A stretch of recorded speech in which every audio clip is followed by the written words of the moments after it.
I've been quite concerned, and actually for quite some time already, about what seems to be our world's inability to sufficiently deal with climate change, biodiversity loss, pollution, dwindling natural resources.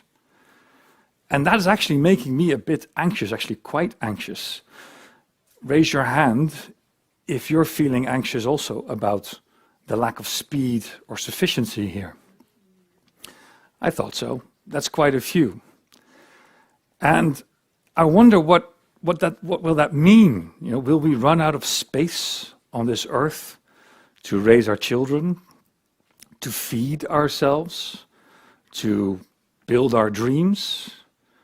Will we suffer in the near future? Might we be going extinct as a species? And what causes us to act insufficiently? And worse yet, what's actually causing so many people in society to deny that these issues are severe or maybe even happening at all? And I think the answer to that question lies in what is our current promise of sustainability, which is actually quite an unpleasant one, especially with those who are causing most of these problems. We've grown up in a paradigm of growth. And the mere idea of suffering, or even extinction, does not fit in that paradigm where future generations are only going to be better off. And our pathway towards sustainability and dealing with these issues also doesn't fit within that paradigm. As economist Kate Raworth tells us, we have to move our economy underneath a ceiling of environmental boundaries and above a floor of social justice norms. And for much longer, we have been told we have to reduce our footprint so that we can fit on this earth. Ceiling, floor, reducing our footprint. You might yourself feel a bit squeezed in a tiny box with this view of how to become sustainable. And actually, many do feel squeezed in this box, and they don't want to be squeezed in that box, so many choose denial, or some wait with acting because of that potential small box we have to go into. But we will be worse off, especially if we continue on the path that we're currently on. And on this path, we're very likely to go extinct. And with us, about half of all life on Earth, too. And if the current scenarios are correct, that will actually happen when you and I, or our children, or our grandchildren, are still alive. That means that you or I, our children or our grandchildren, are going to suffer, be worse off, and maybe even witness our extinction.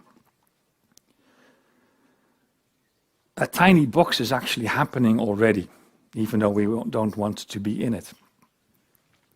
Now, our extinction will mean that history repeats itself. In the past 500 million years, there have been 5 major mass extinctions where a large section of life just disappeared.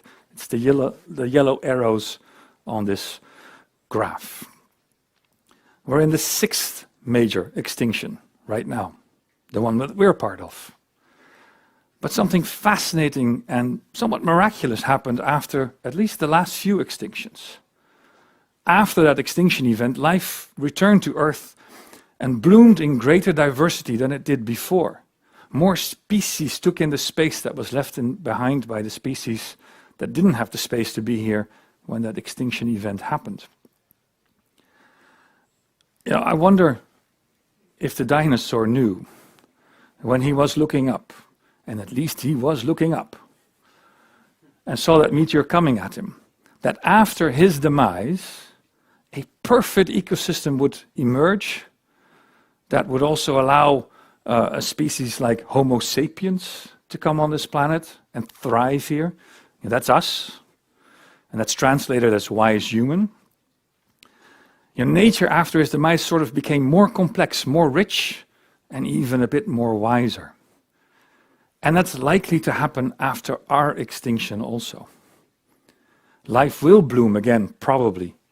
More complex, more rich, and hopefully a lot more wise.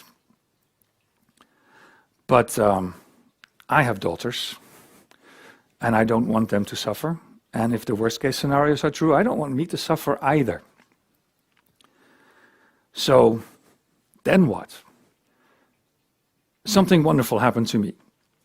In 2009, I saw a documentary, and it's been on the stage today before, and he has been on the stage before, made by John Yu, the founder of the organization I currently work for. And in that documentary, he showed the incredible transformation of the Chinese Loess Plateau. Wise human, over the past 5,000 to 6,000 years, turned this wonderfully forested area into a desert. The Yellow River is actually called yellow because of the erosion from this plateau. But the Yellow River is no longer yellow.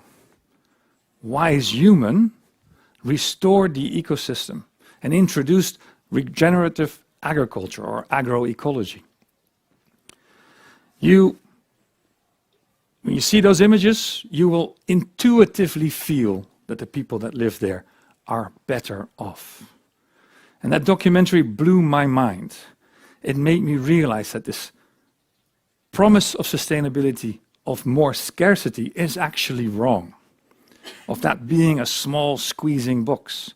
The promise of sustainability is actually one of abundance.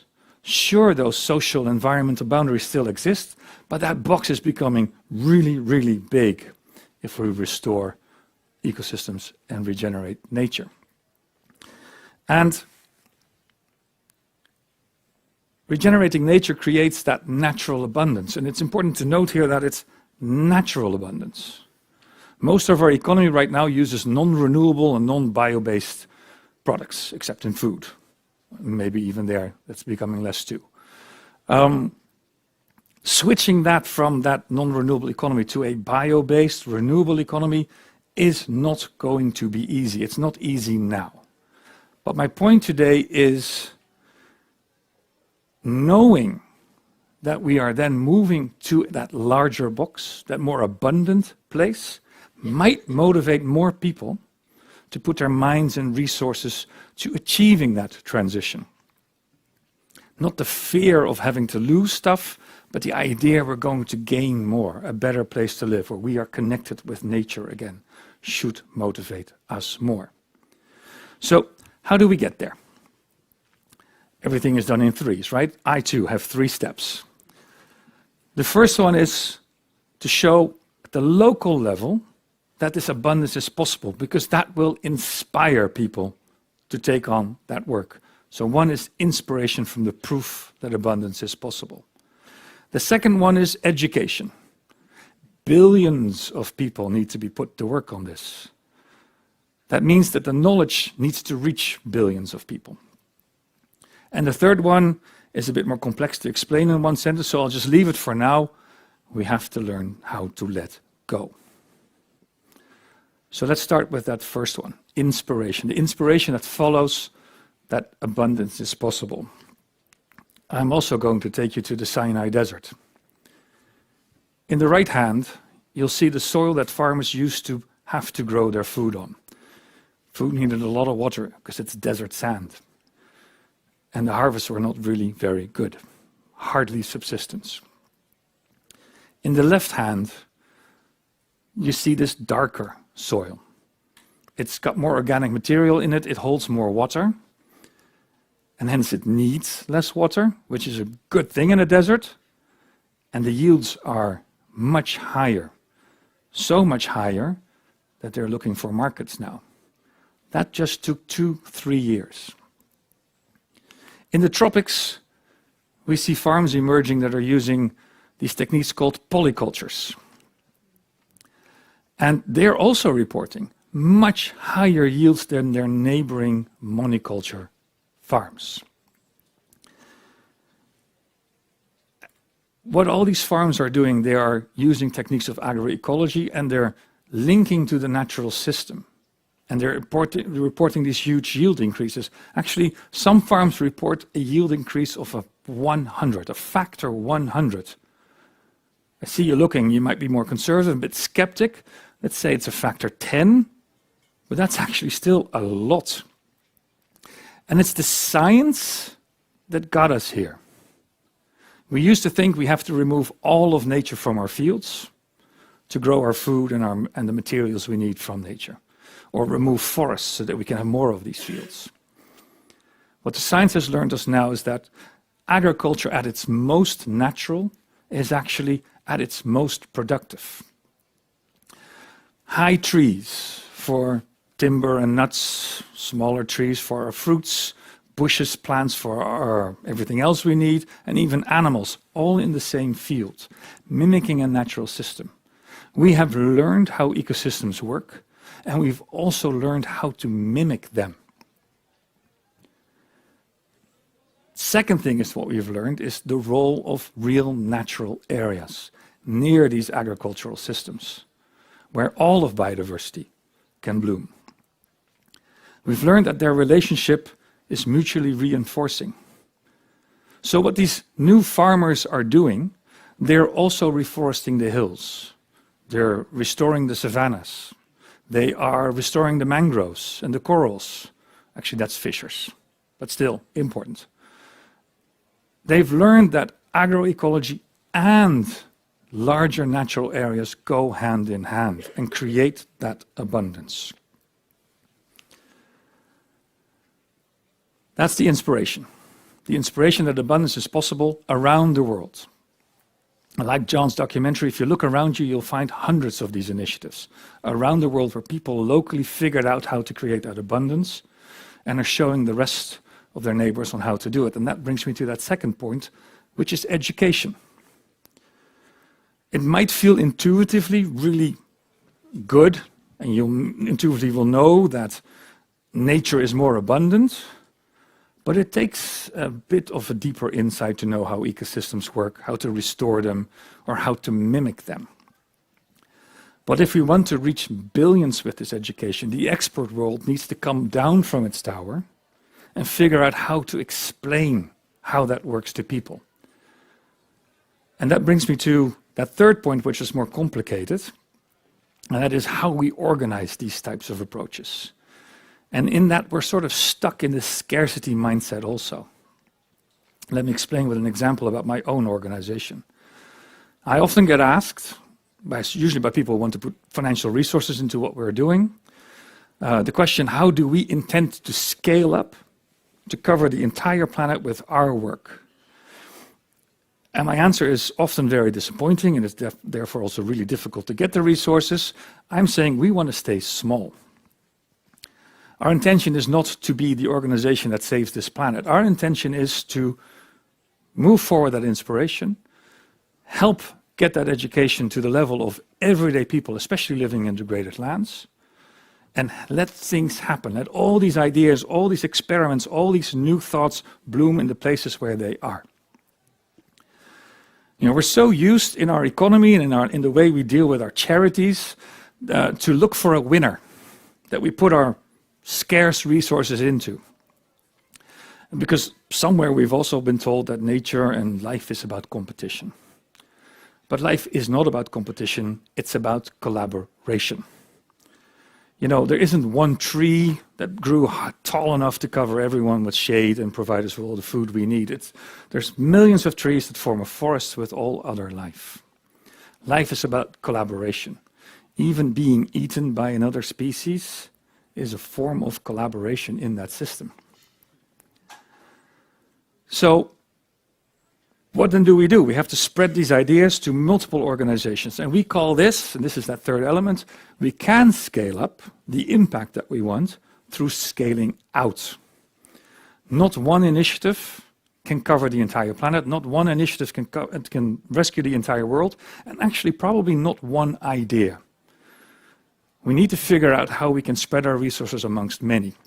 And we're seeing already that scaling out works with that three-step formula.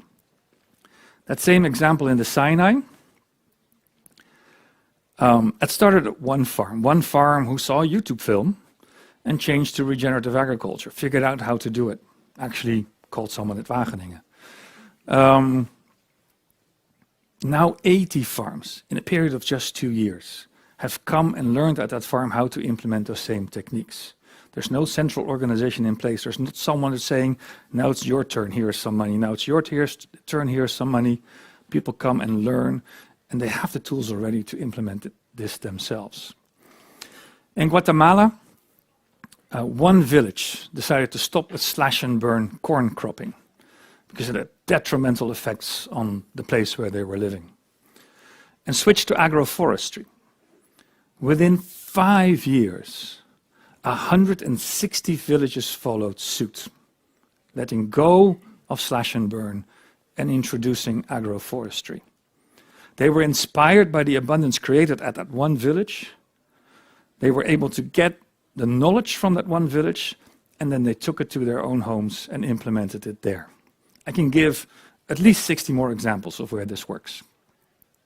So, inspiration that abundance is possible, to get rid of the skeptics. Education available about how you do this to as many people as possible. And then finally, letting go. Letting go so that this tidal wave of restoration and agroecology can take over this planet and give us all an abundant future. And maybe the next great blooming of life will not take place a few million years from now because of our extinction. That next great blooming of life will take place because we were wise human and started that ourselves. Thanks.